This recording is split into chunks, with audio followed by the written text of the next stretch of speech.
Hello hello, कैसे हैं आप सब। उम्मीद है आप सब ठीक होंगे। आज की जो मेरी वीडियो है, फर्स्ट वीडियो है यूट्यूब पे जो मैं बनाने जा रही हूँ। एंड इट्स ऑल अबाउट, मैं कोशिश करूँगी कि मैं कम से कम इंग्लिश बोलूँ, क्योंकि मेरा दूसरा यूट्यूब चैनल है उस पर ज़्यादा इंग्लिश में है, सारी इंग्लिश में है। तो इट्स क्वाइट हैबिचुअल नाउ, थोड़ी आदत बन गई है। बट मैं ट्राई करूँगी कि अभी ये जो वीडियो है ये ज़्यादा से ज़्यादा उर्दू में बनाऊँ, क्योंकि ये मेरी नेशनल लैंग्वेज है और हम इसको ही प्रमोट करेंगे। ठीक है, तो जो आज की जो मैं वीडियो बनाने जा रही हूँ यूट्यूब पे, पहली मेरी यूट्यूब वीडियो है और इसमें मैं बात करूँगी अपनी प्रेगनेंसी के बारे में, कि मेरी प्रेगनेंसी में मुझे क्या साइन एंड सिम्टम्स हुए थे। एंड अभी जो है मैं 34 वीक्स प्रेग्नेंट हूँ। ठीक है, अब मैं कितना मेरा वेट गेन हो गया, 17 केजीज मैंने वेट गेन किया है थ्रू आउट दिस पीरियड। तो थोड़े से रह गए हैं, थोड़ा सा टाइम रह गया है इसमें भी, अभी पता नहीं शायद 2-3 किलो और बढ़ जाए, बट इट्स ऑल नॉर्मल, ये चला जाएगा। After delivery will go away. सो मैं आपको अपने बारे में थोड़ा सा बता दूं। मेरा नाम साइमा है, मैं पाकिस्तान में रहती हूँ, पाकिस्तान से हूँ बेसिकली, बट करंटली मैं यूके में रहती हूँ अपनी फैमिली के साथ। यहाँ पे हैं हम, तकरीबन 2 साल होने वाले हैं हम यहाँ पे हैं तब से। और ये मेरी फ़र्स्ट प्रेगनेंसी है, प्लान्ड प्रेगनेंसी। और जो है कि मैं यहाँ पे जॉब करती हूँ, मेरे हस्बैंड भी यहाँ पे जॉब करते हैं। ठीक है, तो आज की जो मैंने सोचा कि चलो वीडियो बनाते हैं, कुछ नया हो जाए। तो जब हमारी शादी हुई थी तो I was only there in Pakistan for 6 months and after that I moved here. So it was not plan that time to have a baby. तो उसके बाद जो मेरे हस्बैंड हैं वो तकरीबन, मैं यहाँ पे 1.5 साल हो गया था मुझे आए हुए, तब आए थे वहाँ यहाँ पे। And then I got this baby. And जो मेरे साइन सिम्टम्स हुए थे, I had nothing to be honest. कोई मुझे उल्टियाँ नहीं आई, नोजिया वॉमिटिंग नहीं हुआ, कोई मुझे टाइडनेस नहीं हुई। So I was not really sure, मुझे नहीं पता था मतलब कि I was pregnant. And then जब when I missed my period, that was the time I noticed maybe something's wrong. Then I tested and it was positive, right? So उसके बाद जो है, तब मैं तकरीबन 2 महीने हो चुके थे, then I knew it and then I tested it and जो सिम्टम मुझे कुछ भी नहीं हुए, मुझे मतलब टाइडनेस भी नहीं फील हुई, नोजिया वॉमिटिंग भी नहीं हुआ। So I was not concerned at all, तो मुझे इसलिए कोई टेंशन नहीं थी। एनीवे, तो उसके बाद जब मैंने चेक किया तो मुझे पता चला, then I started feeling like कि मुझे नोजिया हो रहा है या वॉमिटिंग फील हो रही है, क्योंकि मे भी माइंड में जो होता है कि अब पता चल गया है, तो मतलब कि दिमाग में आता है कि होना चाहिए, ये सिम्टम्स तो नॉर्मल होते हैं प्रेगनेंसी में, तो मुझे क्यों नहीं हो रहे। That was the thing I was worried about. And then मैं यही सोच रही थी कि क्यों नहीं हो रहे, कि दिल ख़राब क्यों नहीं हो रहा, नोजिया क्यों नहीं हो रहा। सो इट्स कम्प्लीटली नॉर्मल, ये बिल्कुल नॉर्मल है। अगर आपको कोई सिम्टम नहीं है, नोजिया नहीं हो रहा, दिल ख़राब नहीं हो रहा, वॉमिटिंग नहीं आ रही, तो ये सब नॉर्मल है, नथिंग टू वरी अबाउट। इसमें कोई टेंशन लेने वाली बात नहीं है, because I was the first time pregnant and then I didn't know, so I was quite anxious thinking that is it really a pregnancy और व्हाट्स रॉन्ग। सो आपको इस बारे में कोई टेंशन लेने की ज़रूरत नहीं है। एवरीबडी इज़ डिफरेंट, हर बंदे का इलादा हिसाब होता है, हर लेडी का डिफरेंट बॉडी है, तो डिफरेंट तरह के सिम्टम्स हो सकते हैं। सो आफ्टर 3 month मुझे थोड़ा फील होने लग गया कि मुझे नोजिया हो रहा है, मेरा दिल ख़राब हो रहा है, तबीयत ख़राब हो रही है, और थोड़ी सिकनेस भी होने मतलब जिस्म थकने भी लग गया, थोड़ी टाइडनेस भी होने लग गई। तो मेरे हस्बैंड भी यही कह रहे थे कि मतलब सबको शुरू में होता है, तुम्हें मिड में हो रहा है, क्या है सब कुछ डिफरेंट क्यों है। तो मैंने कहा कि because I am special. So everybody is special guys, okay. And then 34 weeks मेरे हो गए अब, और टाइम नज़दीक आने वाला है। It's making me more anxious. If you have any tips for me to relax, let me know in the comment section. ठीक है, तो उसके बाद जो है जब चौथा महीना शुरू हुआ तो मुझे थोड़ा दिल ख़राब होने लग गया, थोड़ी टायर्डनेस होने लग गई, थोड़ी वीकनेस भी लगने लग गई। तो मुझे ब्रेथलेसनेस होने लगी ना, थोड़ा सांस फूलने लग गया। तो मैंने अपने मिडवाइफ से बोला कि मुझे ऐसे क्यों हो रहा है, मैं थोड़ा सीढ़ियाँ भी चढ़ती हूँ तो मुझे ऐसे लगता है कि सांस बहुत फूल रहा है। Then she did some blood test, उसने मेरे ब्लड टेस्ट किए और उसमें कि मेरे आयरन बहुत कम आया। फिर उसने मुझे आयरन की टैबलेट्स दे दी। अब मैं आयरन की टैबलेट्स ले रही हूँ सिंस देन। उसके बाद जो है खुदा का शुक्र है सब ठीक ठाक रहा, कुछ ऐसा प्रॉब्लम नहीं हुआ। But I was quite active as well, मतलब कि मैं ड्यूटी पे जाती हूँ, ड्यूटी से आके यहाँ पे मैं सिर्फ अकेली हूँ। तो my husband doesn't do cooking, so मुझे कुक भी करना पड़ता है, बर्तन भी धोने पड़ते हैं, लॉन्ड्री भी करनी पड़ती है, हर काम करना पड़ता है। So with the work and house hold chores also, so I'm quite active person, but since still I gained 17 kgs, can you imagine?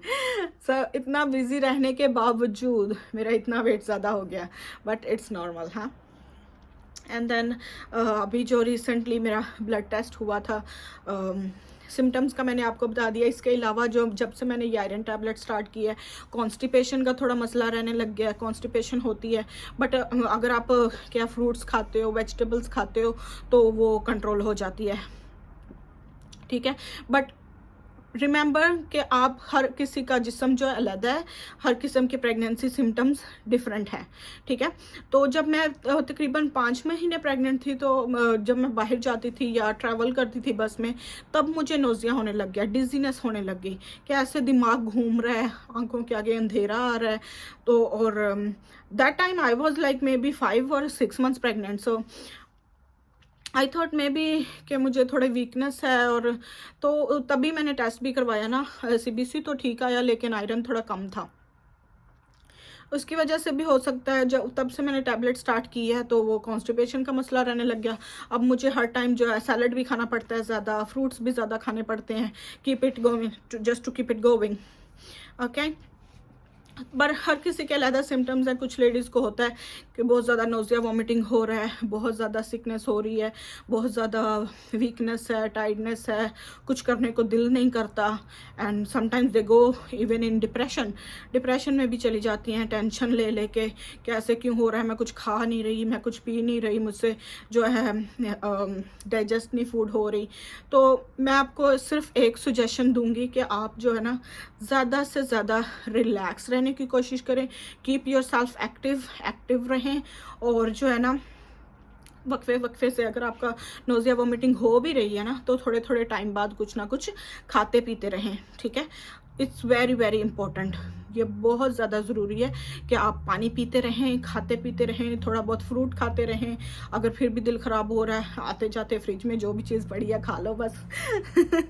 It's true, I should be doing that, you should be doing that, okay. और constipation का जो है ये भी बहुत ज़रूरी है कि आप डेली जाओ, टॉयलेट जाओ, क्योंकि नहीं तो आपका और ज़्यादा दिल ख़राब होगा। तो इसको हेल्प करने के लिए मैं ज़्यादा से ज़्यादा सैलड्स लेती हूँ, फ्रूट्स लेती हूँ, अपना मील जो है प्रॉपर रखती हूँ। मेरी जो मुझे जो प्रॉब्लम हुई ज़्यादा वो ये थी कि मुझे क्रेव ही नहीं होता था किसी चीज़ का कि मैंने खाना है, कि खाने को दिल नहीं करता था। So I was only eating my 3 meals a day, 3 meal ही मैं ना एक दिन में खाती थी, इससे ज़्यादा नहीं। बट क्या हुआ कि अभी रिसेंटली 34 वीक्स अब शुरू हो गया, ठीक है।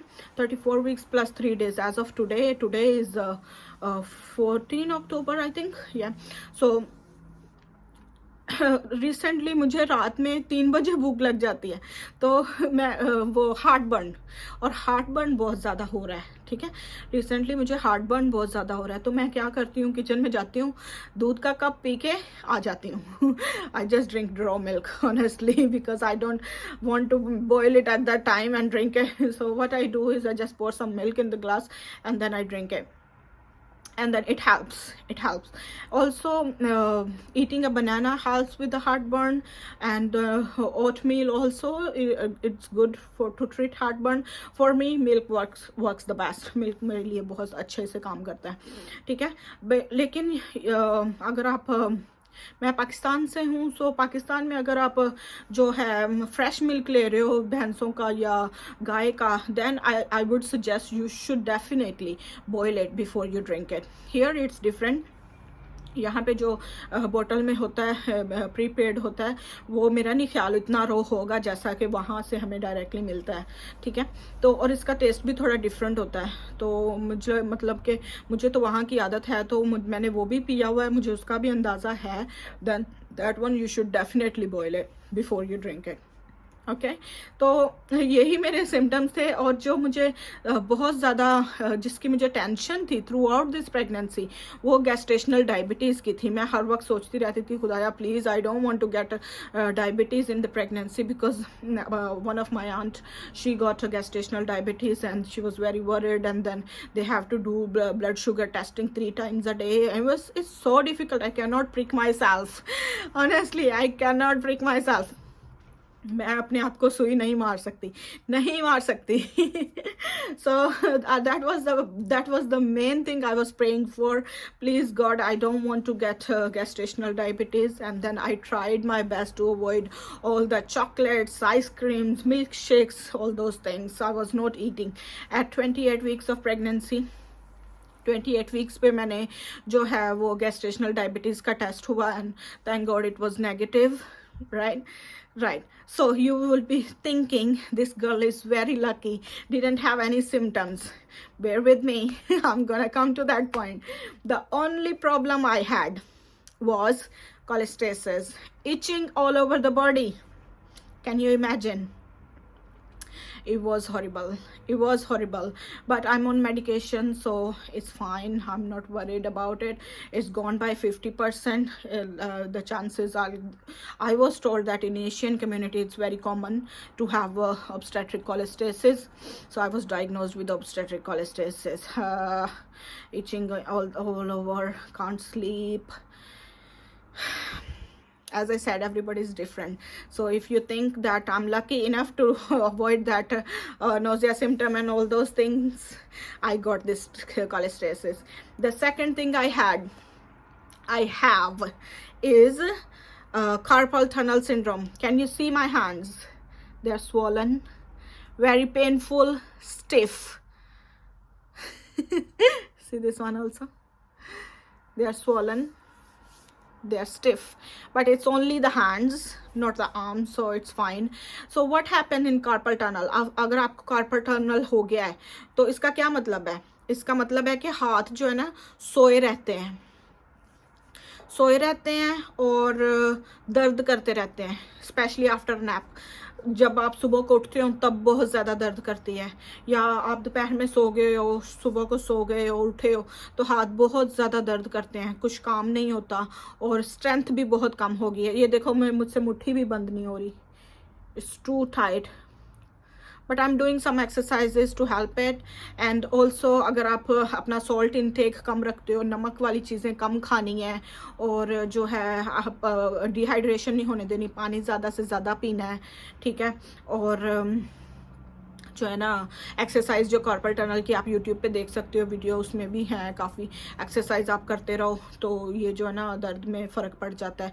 जब मैं थ्रू आउट दिस प्रेगनेंसी थोड़ी बहुत एक्सरसाइज करती रही थी, जब से मैंने छुट्टी ली है, मतलब अब मैं ड्यूटी पे नहीं जा रही, तो मैं घर पे एक्सरसाइज करती हूँ, योगा करती हूँ, स्ट्रेचिंग एक्सरसाइजेज फॉर प्रेगनेंसी भी मैं करती हूँ।